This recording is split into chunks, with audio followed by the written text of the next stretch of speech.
Hello again, everyone, and welcome back to Reddit Aliens. I'm John, and as always, thank you so much for being here. Good topic, let's do it. People who explore abandoned places. What's the weirdest or creepiest thing you've found? Please remember to like, share, and subscribe. There's a long bike path at the top of the street I grew up on, with a strip of wood separating it from the nearest highway. When we moved in, our subdivision was only about half finished, and the rest of the lots were construction sites. Some of the older kids who lived around us used to tell us about a weird guy who would sneak around our neighborhood and look in people's windows at night, but we never believed them because we thought they were just making shit up to scare the new kids. One night, I was staying over at my friend's house, and we stayed up really late playing Halo on the original Xbox. It was storming really heavily outside, and we decided to sneak down to his kitchen to grab some more Pepsi, hoping his parents wouldn't hear us with all the noise outside. We were standing in his kitchen after grabbing the sodas when there was this huge flash of lightning, and we saw a guy standing in the middle of his backyard in the storm, staring straight up at us through the kitchen windows. We ran upstairs, but when we looked out the window to the yard, he was gone. We didn't really talk about it after that night, and figured maybe we just imagined it, because neither of us wanted to admit being scared shitless. But a couple weeks later, we started exploring the woods around the bike path, and found a kind of weird dug-in fort, full of a lot of stuff that appeared to be stolen from the construction sites around our neighborhood. And one of the things we found was a pretty distinct End One mixtape basketball that belonged to my friend. It went missing right around the time we saw that guy watching us from his yard. Right as he and I locked eyes, we heard what sounded like a grown-up thundering through the brush and trees, so we ran out of there as fast as we could. We didn't even ride home. We rode our bikes maybe a mile and a half to our elementary school before we stopped, and it seriously felt like we had just escaped something really bad. I stayed over at his house again the next weekend, and when I went to ride my bike home the next afternoon, both tires had nails in them, and his End One basketball was sitting on the driveway next to his hoop, which had been slashed open. The next week, my parents left me alone at home to go to a soccer game with my brother and sister, and someone rang my doorbell while I was playing Unreal Tournament on my PC. My parents told me never to open the door for anyone, but when I yelled through to ask who it was, they said it was the police, and I could see a few cruisers sitting across the street. When I opened the door, they had an older guy in handcuffs, and they asked if my parents were home and if I knew the man. I told them I didn't, and my parents would be back soon. I later got the full story from my dad, which was that the guy had been messing around in the under-construction house directly across the street, and somehow managed to cause enough structural damage to collapse one part of the second floor. When the police arrested him, the only thing he would say was that he was friends with the kid across the street. That was the last I ever heard of it, but I'm pretty sure he was the one that was watching us through the windows and who popped my tires. I once ran into a full-blown crackhead wire stripping operation. Just 3 dudes sitting in a 3rd floor processing room in an old asylum. Piles of plastic wire coating the ground, and giant bird's nest of that sweet copper wiring. It was pretty cool. A few thousand brand new AA batteries are here. 37, 25, 15 north, 76 degrees, 4704 west. I lived in a semi-rural area growing up. Once I got a car, I'd just drive back roads, sometimes literally all day, all across the eastern half of my state. I'm just wandering down this old-ass dirt gravel road, and I see what I thought was a super deep black hole in the road. As I got closer, I realized it was actually just a massive pile of effing AA batteries, probably 6 feet across. It looked like they were just spirited there by a wizard that morning. I never saw a single other human on that road. They were the Kodak brand of all things. I took a few dozen home, and they worked fine. So the next day I went back with a huge plastic container and drove the 3 hours again and grabbed probably 1,000. Unfortunately, they must have gotten wet. They only lasted about a year, and they started corroding and losing charge. They were so shit, too. I'd get maybe a week out of them on my Xbox 360 controller. I gave away so many as well. A few years later, looking at Google Earth, I realized there was a recycling plant about half a mile away.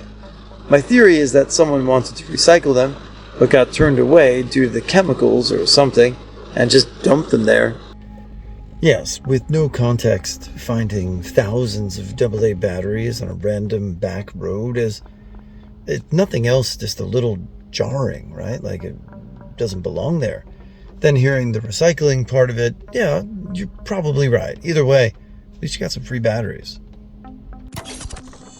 While exploring the desert, we found a campfire deep in a mine entrance. The room was not filled with smoke, so it must have been recently lit. But the mine was far into a desert, so there were not many places a person could hide. They could not have been further in without gear, as there was a big hole that would have needed to traverse. We explored for a bit, but decided not to stay due to it being an older mine, the campfire, and not having the climbing gear and a climber with us. I was in an abandoned asylum, and we ran into a guy just hunched in the corner. He just gave off some really awful vibes. I got outside and called the police, who came and got him. He was a wanted murderer who had just killed 2 people a few days earlier. What the 2 things come to mind. A basement where the entire floor was covered in socks. Not just a few socks, but a 12-inch layer of loose socks. The other was someone local who used to hang pigeons. I saw them in a few buildings. I only ever saw dead pigeons that were hanged. I'm not sure if they tried to fly until they got too tired, or if they were killed first and then hanged. I worked with some really cool people at a deli who at night would all go explore abandoned places together. I explored an abandoned house and found a bunch of Freemason stuff from what seemed like the 1940s. There were fictional books with notes written in them on the lessons to be learned, some clothing items, and tons of paperwork. I was with my boss at the time, and they didn't let us take anything, but they did take a book with some really cryptic shit in it. Another abandoned hospital had some bloody clothing. In high school, there was this abandoned house known as the Hoarder's House that had been left alone for 30-ish years. During a house party near the HH, some kids, not me, broke in and found a bunch of Civil War memorabilia. Everything from rifles to coats, journals, and hats. It was a real trip through time. Unfortunately, that incident caused a bunch more people to raid it, and the house was eventually torn down. Shortly after college, I moved downtown and met a friend in my complex. We were in our early 20s and would go out to bars and end up coming back to either of our places all tipsy from the night we had. The part of the city we lived in had a few abandoned mills and factories, and one night we decided to walk along the river to explore one, but not before packing a bottle of wine and a few other party supplies. This became a regular thing, and one night we drunkenly rushed to this large abandoned mill that was near our complex. This place was pretty sketchy, and had large openings in the ground and exposed silos that dropped off 100 feet. So we were sitting on the ledge about 4 floors up, when, from a pipe, we heard loud, excited chattering from a group of people coming up from the entrance floor. We got super excited about the thought of a group of people coming up to party with us, and quickly shouted down in the pipe that they should meet us on the top floor, which was all glass and had an amazing view of the city. We jumped up with our bags and climbed the last few sets of stairs to reach the top. After a while, we heard the group coming, and when they turned the corner, our jaws dropped. It was a single man who was speaking in multiple different voices and pitches, and who was clearly homeless and unwell. After he stopped making all the voices, we sat staring at him in silence before asking, "Where's everyone else?" He sat there for a second, and then quietly uttered, "It's just me." My friend and I turned and looked at each other, and without saying a word, we took off past him and down the stairs, not stopping once to look back as maniacal laughter erupted behind us. down the stairs, past the open mill drop, through the room covered in bird shit, out the door and under the gate, all the way back to our complex. We never went back while it was abandoned, but they eventually turned it into a posh apartment loft. I've had to tell the story a few times since I had a couple of friends who live there now, and the main structure is part of the leasing office and pool area. Exploring an abandoned insane asylum in Salem, Oregon, we were ghost hunting, as we were going to put together a documentary of all the haunted places in Oregon. Just some dumb teenagers doing stupid stuff at odd hours of the night, when we came across what was clearly the hospital room, and where they stored their deceased and cremated them. Someone took it upon themselves to graffiti the entire room to be that of hell, with sayings on the walls and vivid drawings of Lucifer is watching you, and we all burn down here. We were all getting freaked out, and were trying so hard to leave, but literally could not find our way out. We all thought we were being mind-effed, or maybe too tired from the all-nighter we pulled the day before. But then we heard the strangest, loudest sound, like groaning or moaning in pain, followed by a faint chuckle, and then a loud-ass bang. We turned the corner, and boom, there was the exit, and we ran like hell to my car, and never went ghost hunting again. Throne made out of children's clothes. I don't know how to explain it. It's like they molded the clothes off of a chair into shape after applying some kind of putty, plaster, or gel stuff and letting it harden. It was very ornate for what it was. This was in an old abandoned nursing home. It was one story, and not a big place at all. Maybe there was 30 rooms, so I went alone. A few minutes later, I heard a window scrape open. I got scared pretty fast after that. I tried to do the walk slow because if I start running, that's when it's real walk. When I got about 20 feet from the door, I busted into a full sprint. I legitimately think it's the fastest I ever ran. A Jewish congregation is having a temple service in an abandoned bank. So a few years ago, I was doing security for a real estate developer in Los Angeles. My job was to keep an eye on a few empty buildings that were going to be redeveloped, including a restaurant and a long-abandoned bank. I'd been doing that job for a few days and hadn't encountered anyone in any of the buildings, which was good because there were a few homeless people in the area we had to keep an eye on. On Saturday morning, I'm making my usual rounds, going from building to building, until I get to the abandoned bank. Right away, I know something is different because the back door to the bank is unlocked. I carefully open the door, expecting to find a vagrant or signs of a break-in. Instead, I find a group of Jews having a temple. They invite me in, feed me brunch, and explain that they've been meeting here every Saturday for a long time because their regular house of worship is being renovated. For some reason, my supervisor had never bothered to tell me about this situation. When I was a kid in the UK, I saw a guy in a village we had a cottage in. My grandparents just said, "Oh, that's the man in black." This freaked me out a bit. It turned out he was a very old guy who lived in a fairly large house far outside the village itself. We went past it a few times, and my sister and I looked out the windows. Newspapers stacked up everywhere and lots of tins of cat food. There were no signs of cats, though. Apparently, the local supermarket let him shop after hours. He saw him one more time from a distance leaving town. He left a note on a gate outside his place one time. Beautiful copper plate writing, but incredibly antiquated English, to the point it was hard to understand. He was warning of flooding in some nearby marshes. This needs some backstory. I was exploring a storm drain, and a few hundred feet in, I found a weird symbol written on the side. It looked neat, so I made a note of it. I found the same symbol a month later in another state in an abandoned factory. Same month, different state. I found a much larger version of it in an abandoned town, along with a suicide note written underneath it. Lastly, I was near Canada, in an abandoned, hard to get into facility where I found the symbol yet again, with his epitaph and a small shrine. He had passed roughly around the time I found the symbol in the storm drain, when I found the note, which was about 3 months before I found the shrine. Ninja edit.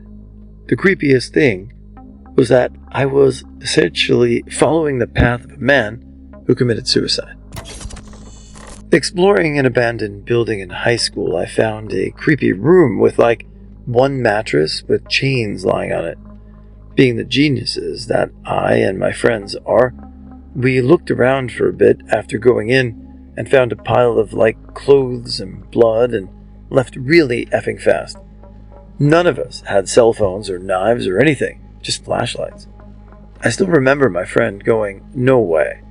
Sent effing chills down my spine. After we found it, we just stood watching it. And then we were like, let's head home.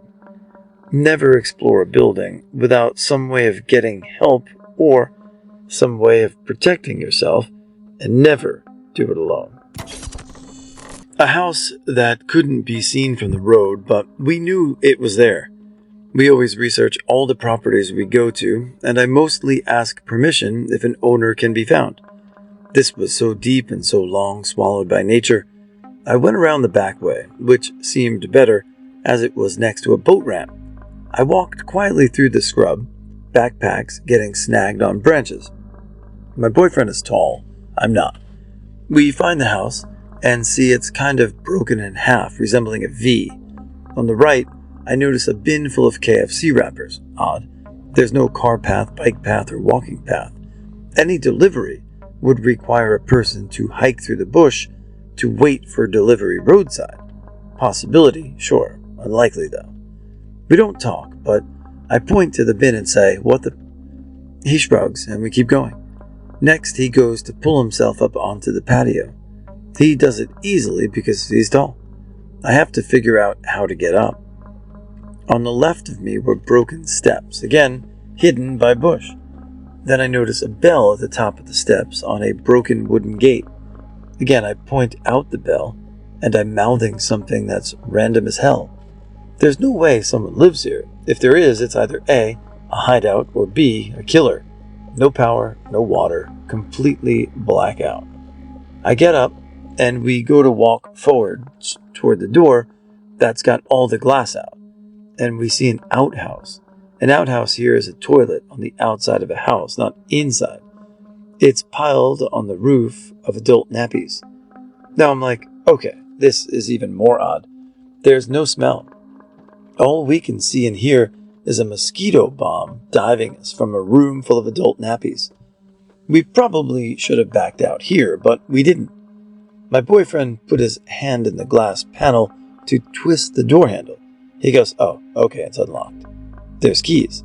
He opens the door slightly, and we see the kitchen.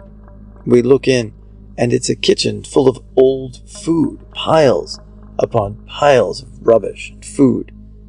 So he pushes the door open properly, and we see an old person walking frame fall to the floor. And this huge-ass person stands up and shouts, "What do you want?" This is where we fly like the effing Jesus over the patio and leg it through the bush. Our backpacks get snagged on every tree. My tits fall out of my shirt as I'm running, and my boyfriend gets caught on a tree. We dump our backpacks and race to the car. We have nothing in them apart from torches, hand sanitizer, and a tripod to take pictures. I took off around the corner to see if anyone walked out or if the cops came, and found nothing. So we went back to grab the packs and left. I called the cops to do a wellness check because that ain't right. It felt so off. Nothing was heard back from the cops.